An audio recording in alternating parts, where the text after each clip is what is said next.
오늘 이 새벽에는 아내들과 남편들에게라는 제목으로 잠시 은혜를 나누겠습니다. 오늘 말씀을 통해서 한 가정의 아내 된 자로서, 남편 된 자로서 어떻게 살아야 되는지 그리스도인의 도리에 대해서 함께 나누기를 소망합니다. 한 절씩 읽어가면서 은혜를 나누겠습니다. 1절입니다. 다 같이 읽겠습니다. 아내들아, 이와 같이 자기 남편에게 순종하라. 이는 혹 말씀을 순종하지 않는 자라도 말로 말미암지 않고 그 아내의 행실로 말미암아 구원을 받게 하려 함이니. 아멘. 사도 베드로는 남편과 아내들 중에 먼저 아내들을 향하여 다음의 교훈을 주고 있는데, 첫 문장에 뭐라고 하는지 보니까 아내들아, 이와 같이 자기 남편에게 순종하라 라고 말을 하고 있습니다. 남편과의 관계에서 남편의 권위를 인정해주고 잘 따르라는 말씀을 하고 있습니다. 그런데 그렇게 해야 하는 아주 중요한 이유가 있는데, 그 이유가 뭐냐 하니까, 그 남편이 하나님을 믿지 않는 불신 남편일 경우 남편을 인정해주고 존중하는 그 아내의 태도와 삶이, 그 행실이 남편의 마음에 감동을 주게 되어 결국 남편이 하나님께 문을 열고 구원받게 할 수 있기 때문입니다. 1절을 보시면 아내가 남편에게 순종의 태도와 삶을 보여야 하는 이유가, 이는 혹 말씀을 순종하지 않는 자라도 말로 말미암지 않고 그 아내의 행실로 말미암아 구원을 받게 하려 함이니라고 기록하고 있습니다.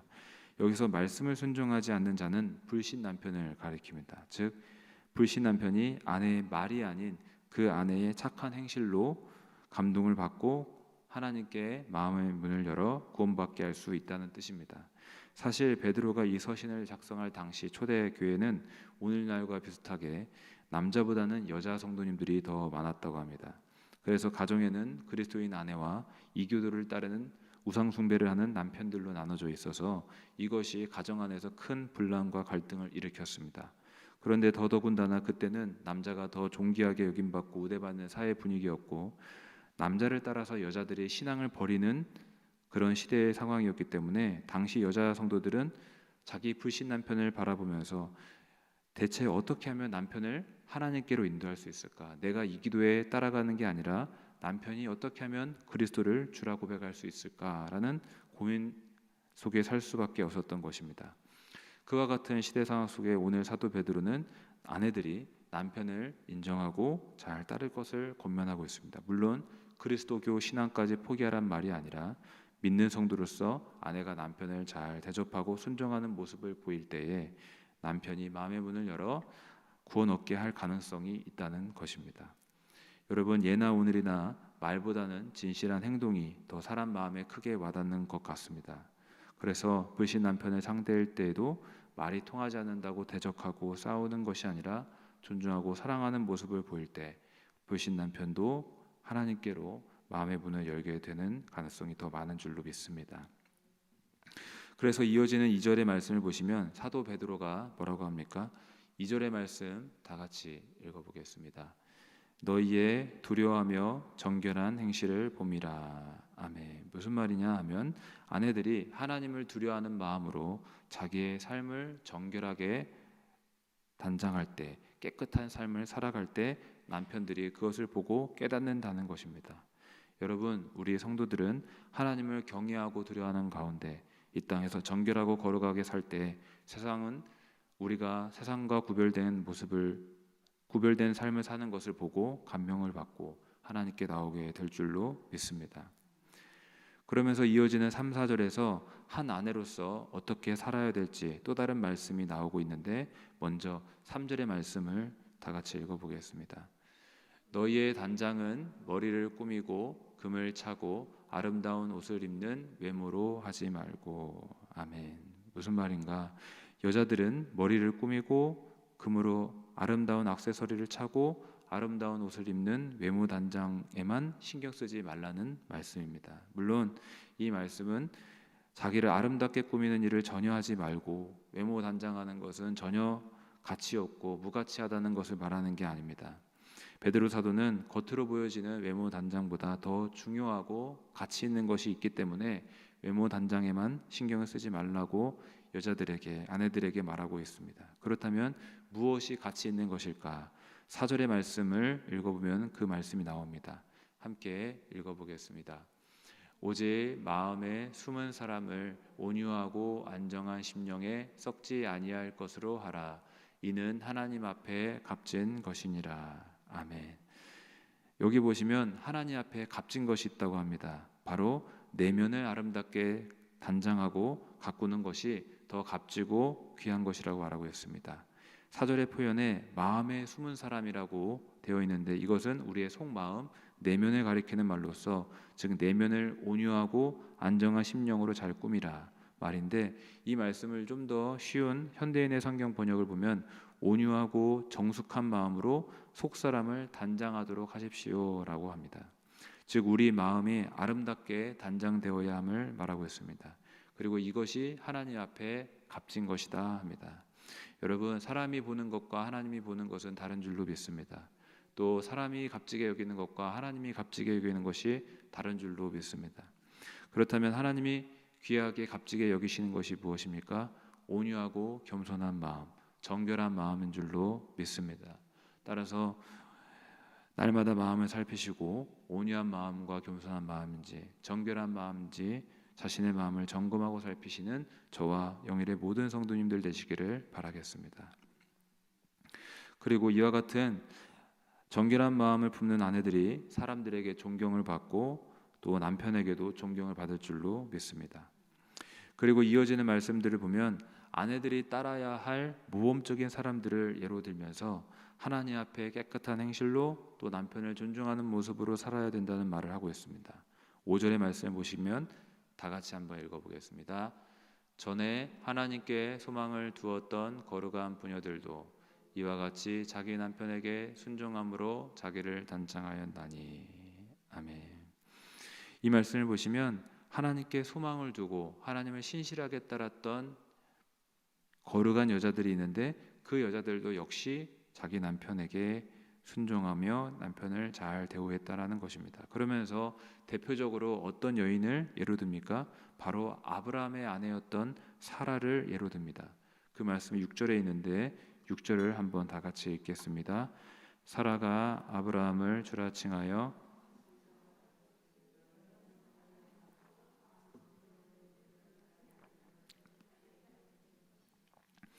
여기 보시면 사라는 자신의 남편이었던 아브라함을 잘 섬겼음을 보여주는데 심지어 자신의 주인이라고 칭했다고도 합니다. 정말 그랬을까? 찾아보니 성경 창세기에도 자신의 남편이었던 아브라함을 가리켜서 당시 늙었을 때에 늙은 내 주인이라고 하면서 내 주인이 참 늙었다라고 하면서 자기의 주인이라고 부르는 장면이 있습니다. 이 말 속에서 알 수 있듯이 사라는 남편의 권위를 심지어 주라고 인정하며 잘 섬기고 존경했던 것입니다. 그리고 6절 하반절에 그의 딸이 된 것이니라 했는데 이 말씀은 사라의 딸이 되라는 말로 사라처럼 되라, 사라처럼 자기 남편을 잘 섬기고 존중하라는 말씀인 것입니다. 여러분, 특별히 한 가정의 아내된 자들은 남편이 완벽해서가 아니라 화목한 가정을 만들기 위해서 또 불신 남편일 경우 하나님께로 인도하기 위해서 남편을 존경하는 모습, 또 하나님 목전에서 내 자신을 깨끗하게 또 정결하게 가꾸는 모습, 또 아름다운 내면으로 온유하고 겸손한 몸으로 겸손한 마음으로 살아가는 모습을 나타내야 될 줄로 믿습니다. 그리고 함께 읽은 본문의 마지막 절 7절을 함께 읽어보겠습니다. 다 같이 읽습니다. 남편들아 이와 같이 지식을 따라 너희 아내와 동거하고 그를 더 연약한 그릇이요 또 생명의 은혜를 함께 이어받을 자로 알아 귀히 여기라. 이는 너희 기도가 막히지 아니하게 하려 함이라. 아멘. 이 말씀은 이제 아내들을 향한 권면이 아닌 남편들에게 하는 권면입니다. 뭐라고 하는지 보면은 한마디로 요약해 보면 중간에 보시면 귀히 여기라라는 말씀이 있는데 자기 아내를 향하여 사랑하고 존귀하게 대하라고 말하고 있습니다. 그런데 보시면 상반절에 보시면 이와 같이 지식을 따라 너희 아내와 동거하고 라고 합니다. 이게 무슨 말씀인가? 아내와 함께 살되 지식을 따르라는데 어떤 지식을 가지라는 말씀일까? 여기서 말하는 지식이란 결혼에 대해 하나님의 뜻이 무엇인가 아는 지식을 말합니다. 즉 남편 된 자들은 아내와 함께 살 때 그냥 되는 대로 사는 게 아니라 하나님이 우리 가정을 향한 뜻이 무엇인가, 우리 부부를 향한 하나님의 뜻이 무엇인가, 아내를 어떻게 대해야 하는가, 이런 지식을 가져야 된다라는 것입니다. 그러면서 어떤 지식을 가져야 되는지 구체적으로 나오는데, 너희 아내와 동거하고 그를 더 연약한 그릇이요, 즉 아내를 연약한 그릇으로 알라고 합니다. 이 말은 여자가 남자보다 몸이 약하다, 마음이 정신이 약하다, 이런 말이 아니라 연약한 그릇은 우리가 부딪히거나 깨어지지 않게 정말 소중히 다뤄야 하는 것처럼 아내를 마치 연약한 그릇을 대하듯 소중하게 다뤄야 함을 말하고 있는 말씀인 것입니다. 또 남편 된 자들이 어떤 지식을 가지라고 하느냐면, 생명의 은혜를 함께 이어받을 자로 알라, 이렇게 말하고 있습니다. 무슨 말입니까? 하나님 앞에서 영생을 함께 받을 자, 즉 내 아내도 하나님 앞에 존귀한 사람이구나 라는 것을 알아야 된다는 것입니다. 당시 사회 분위기는 여자는 천대받고 남자의 재산과 소유물처럼 여겨졌습니다. 그런데 성도된 남편들에게 베드로는 말하기를, 너희 아내는 너와 똑같이 하나님 앞에서 생명을 받는 자다. 다시 말해 하나님 앞에 너와 같이 존귀한 자다. 그러니 귀하게 여겨라 라고 하는 것입니다. 여러분, 남편 된 성도들은 자기 아내를 정말 연약한 그릇처럼 소중하게 다루고 또 존귀한 자로 여겨야 될 줄로 믿습니다. 그러면서 마지막으로 아내를 소중하게 여겨야 되는 이유에 대해, 이는 너희 기도가 막히지 아니하게 하려 함이라 합니다. 무슨 말씀인가? 만약에 아내를 귀하게 여기지 않고 혹 막 대한다면, 아내와 관계가 깨어진다면 하나님과의 관계도 막히고 기도가 막힐 수 있다라는 말씀입니다. 여러분, 우리의 사람과의 관계가 하나님과의 관계도 영향을 미치는 줄 우리가 알아야 될 줄로 믿습니다. 많은 사람들이 하나님과의 관계를 생각할 때 내 이웃과의 관계 혹 내 가족과의 관계는 전혀 상관이 없다라고 생각하는 경우도 있습니다만은, 사실 그것이 전부가 아닙니다. 나와 하나님과만 생각한다고 교회 생활 잘하고 기도 잘하고 성경 잘 읽고 이런 것으로 하나님과 아무 문제 없을 것이라 생각하지만, 사실은 하나님과의 관계는 우리의 사랑과의 관계가 영향을 미칩니다. 성경 곳곳을 보면 하나님은 형제와의 화목함이 하나님과의 관계에 큰 영향을 미치고 있다는 것을 보여주는데, 대표적으로 마태복음 5장 24절을 보시면, 제가 한번 읽어보겠습니다.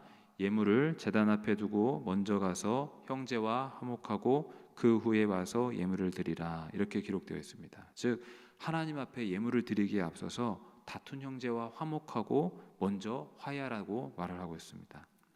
또 마태복음 6장 15절도 보시면, 너희가 사람의 잘못을 용서하지 아니하면 너희 아버지께서도 너희 잘못을 용서하지 아니하시리라 하여, 내가 누군가를 먼저 용서하지 않으면 하나님도 우리 죄를 용서하지 않으신다, 이렇게 말씀을 하시며, 형제를 먼저 용서해야 하나님도 우리의 죄를 용서하실 것을 말씀하셨습니다. 여러분, 이처럼 사랑과의 관계가 하나님과의 관계에도 영향을 미치는데, 하물며 나와 가장 가까운 아내를 하찮게 대하거나 그리하여 관계가 망가진다면 하나님과의 관계가 잘 열리겠습니까? 하나님께 드리는 기도가 막힐 수 있다는 것입니다. 그러므로 여러분, 남편 된 자들은 하나님과의 막힘없는 관계를 위해서도 아내와의 관계를 최우선으로 신경 쓰고 사랑하고 귀하게 여겨야 될 줄로 믿습니다. 말씀을 정리합니다. 아내 된 자들, 남편 된 자들이 서로를 사랑하고 존귀하게 대하는 것이 하나님의 뜻인 줄로 믿습니다. 이 말씀이 우리 영의 성도님들의 각 가정 안에서 이루어지기를 소망합니다. 그래야 가정 천국이 이루어지기를 바랍니다. 오늘 이 말씀을 붙잡고 서로 사랑하고 존귀하게 여기는 부부 되게 하여 주시고 우리의 가정 되게 하여 주시옵소서. 이처럼 기도하시는 저와 우리 모든 성도님들이 되시기를 소망합니다. 기도하시겠습니다. 살아계시고 거룩하신 하나님, 한 가정을 허락하시며 그 가정 안에 질서와 뜻을 주셨습니다. 하나님, 부부가 서로를 사랑하고 사랑할 수 있는 우리 모든 영일의 성도님들 각 가정들이 될 수 있게 하여 주셔서 가정 천국을 이룰 수 있게 하여 주시옵소서. 하나님께서 함께 하시고 인도하여 주심 믿고 예수님의 이름으로 기도하옵나이다. 아멘.